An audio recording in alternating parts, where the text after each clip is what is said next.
esta idea, lo que estoy tratando de decir es que en algún momento este concepto de los roedores no son como los seres humanos, tan básico y tan obvio, se empezó a aplicar y a partir de ahí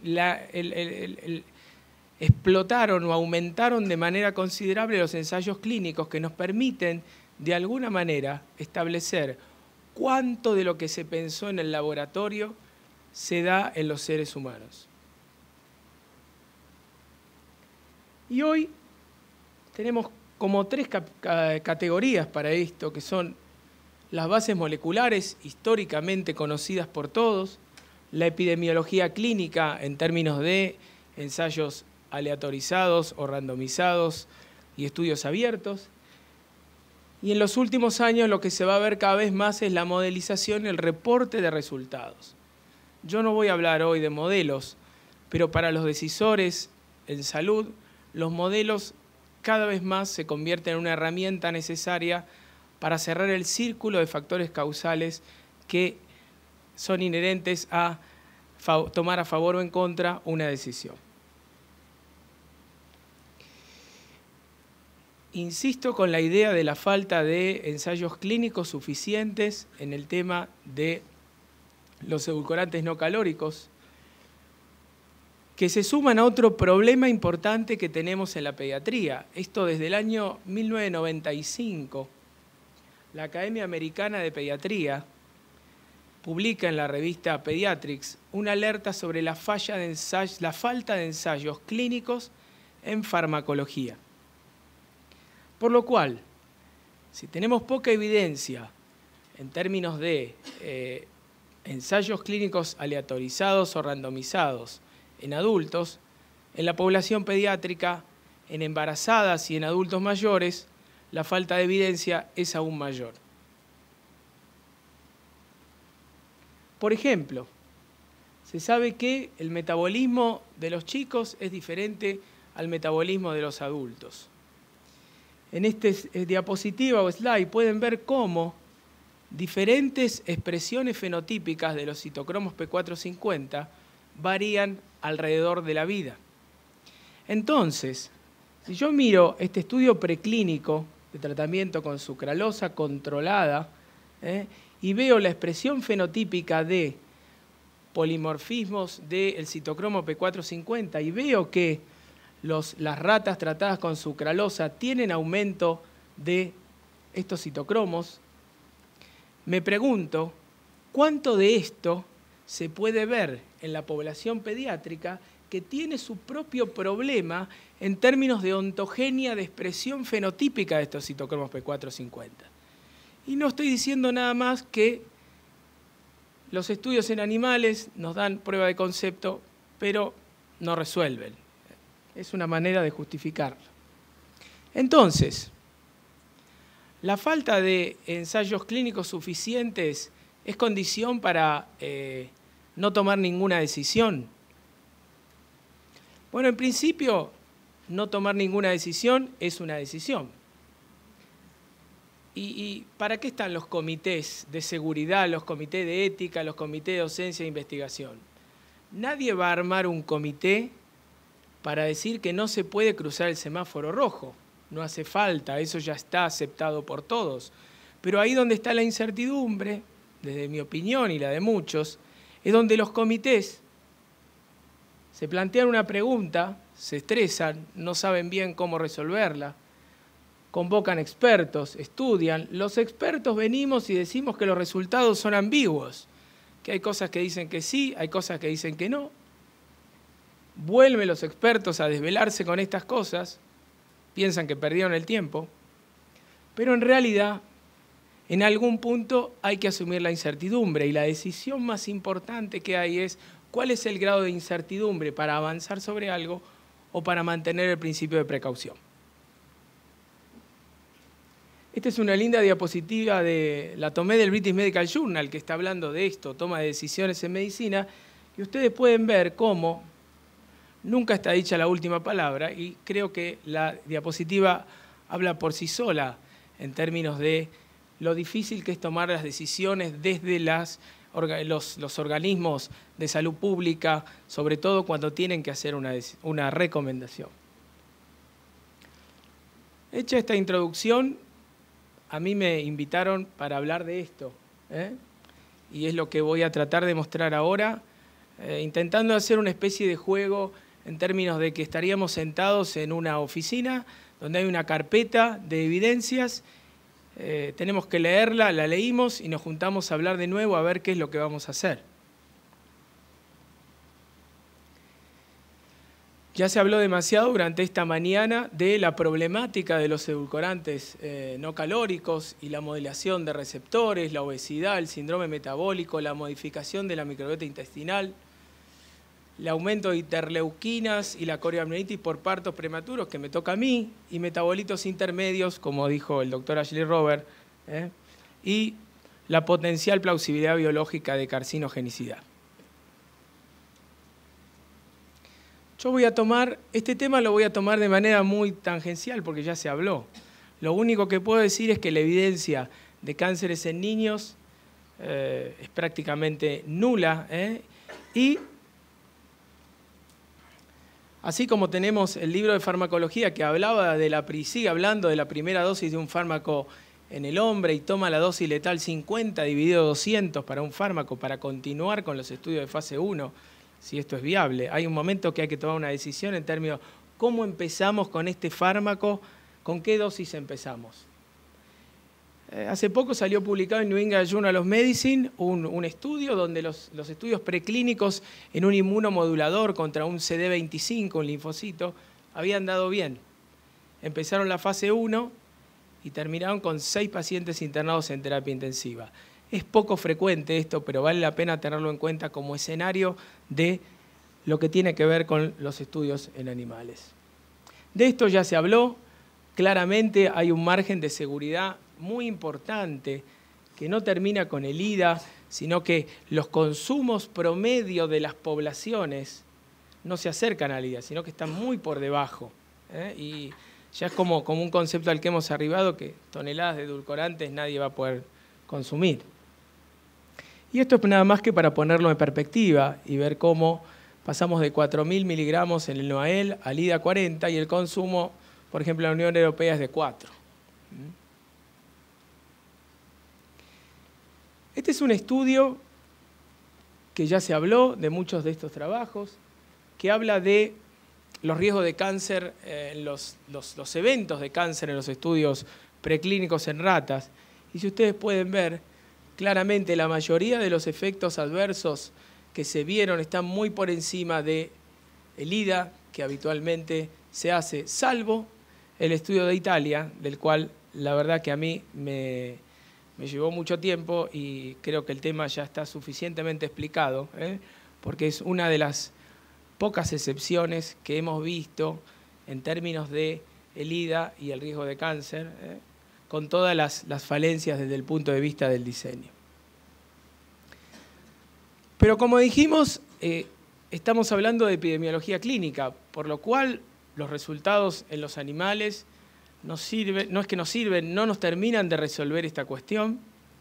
Y por ejemplo, este es un estudio de casos y controles de niños que tuvieron cáncer. Y lo que sea, en general, a ver, otra cosa que yo quiero decir es que es muy difícil cuando se despierta una alerta importante de enfermedad, armar un ensayo aleatorizado y exponer a un grupo a riesgo cuando la hipótesis de riesgo está planteada.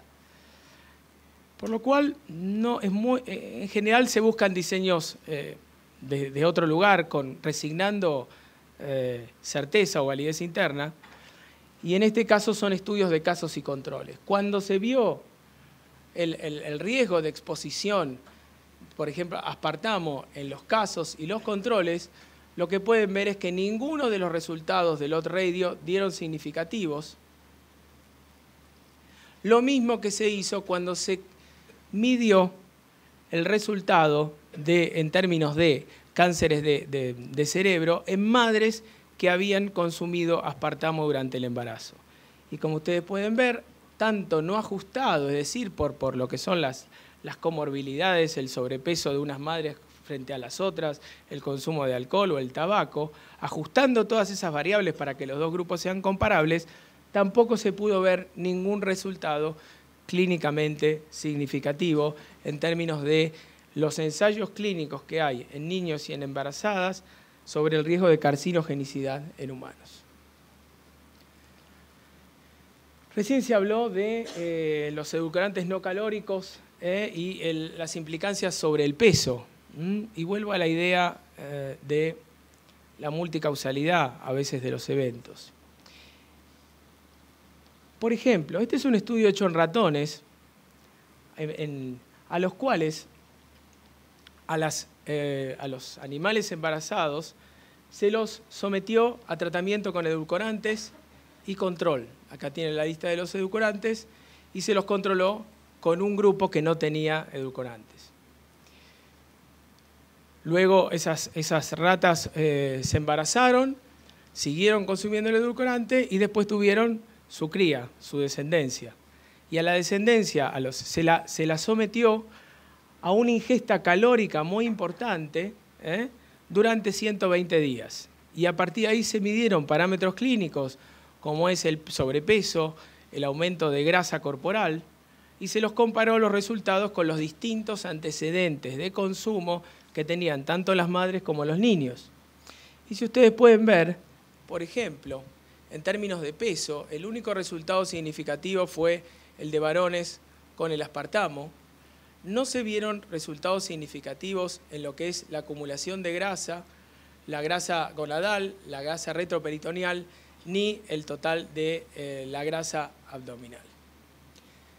Cuando se midieron los parámetros bioquímicos de síndrome metabólico, lo que se pudo ver es que algunos de los componentes en ratas, sobre todo en varones, tuvieron diferencias estadísticamente significativas, en este caso para el colesterol total, en este caso para la LDL, en este para la HDL y en este para los triglicéridos. Podríamos decir que en este estudio, y solo con todas las limitaciones que tiene un estudio en ratones, existe una mínima tendencia por ahí a algunos de los edulcorantes no calóricos predominantemente en varones. Creo que no se puede decir mucho más de esto, pero es un estudio interesante desde el punto de vista de encontrar algo para terminar de redondear lo que sabemos que es la prueba de concepto. Este es un estudio que toma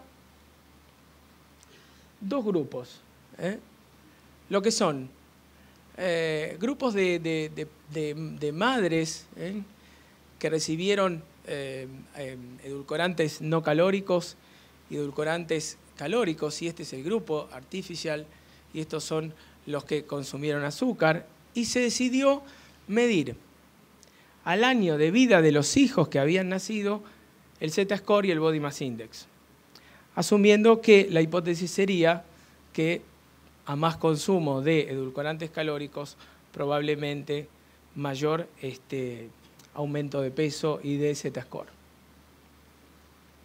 Los resultados fueron los siguientes. Es un estudio abierto de cohorte de seguimiento prospectivo. Y lo que se vio es que a alto consumo, recuerden que las categorías son estas, consumo en menos de un mes y más de una vez por día, y al alto consumo lo que se pudo ver es que el único resultado estadísticamente significativo se vio en aquellas madres que habían consumido edulcorantes no calóricos más de una vez por día, lo que incluye bebidas azucaradas y las infusiones habituales. El resto de los resultados no mostraron diferencias significativas. Quizá uno podría tomar alguno de el único postulado de Bradford Hill que acá se cumple, que es el principio dosis-respuesta, y decir, a más edulcorantes tenemos más Body Mass Index en los que consumen bebidas artificiales. De todas maneras, todo el resto no aplica y de alguna manera se muestra un resultado que, por otro lado, merece otra atención en términos de la significancia biológica de un cambio de 0.2 en el Z-score. Acá tienen el sobrepeso y se vuelve a repetir el resultado con los edulcorantes artificiales. En el crudo y en el ajustado, ustedes pueden ver que existe una tendencia a pensar que el consumo de edulcorantes no calóricos en embarazadas podría al año generar lo que es el sobrepeso a altas dosis, como se muestran acá. Existe lo que ya se habló en términos de la plausibilidad biológica de receptores gustativos, que eso podría tener alguna implicancia, pero la verdad, si uno mira este resultado, no termina de resolver la pregunta de manera contundente. Este quizá es uno de los ensayos clínicos aleatorizados doble ciego que se pueden encontrar, y los autores han sido inteligentes y lo han publicado en New England Journal of Medicine. Porque este estudio toma un seguimiento prospectivo de 18 meses a niños entre 4 y 11 años, a los cuales aleatoriamente se les administra, se les sugiere el consumo de bebidas azucaradas o edulcoradas, pero ellos no saben cuál es, o sea, está enmascarado el tratamiento. Y se les miden los resultados, ahora les voy a mostrar. Esto es el grupo, por supuesto, que tienen pérdidas, como todo estudio aleatorizado, y van a ver cómo a partir de estas causas queda este grupo para hacer el análisis de resultados sobre las variables de peso. Los grupos son claramente comparables en términos de los consumos de azúcar y los que tienen edulcorantes.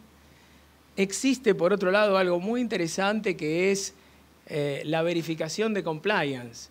Cuando se midieron las concentraciones urinarias de los diferentes edulcorantes, se pudo ver que los pacientes estaban consumiendo esto, y esto contribuye más a la validez interna de los resultados.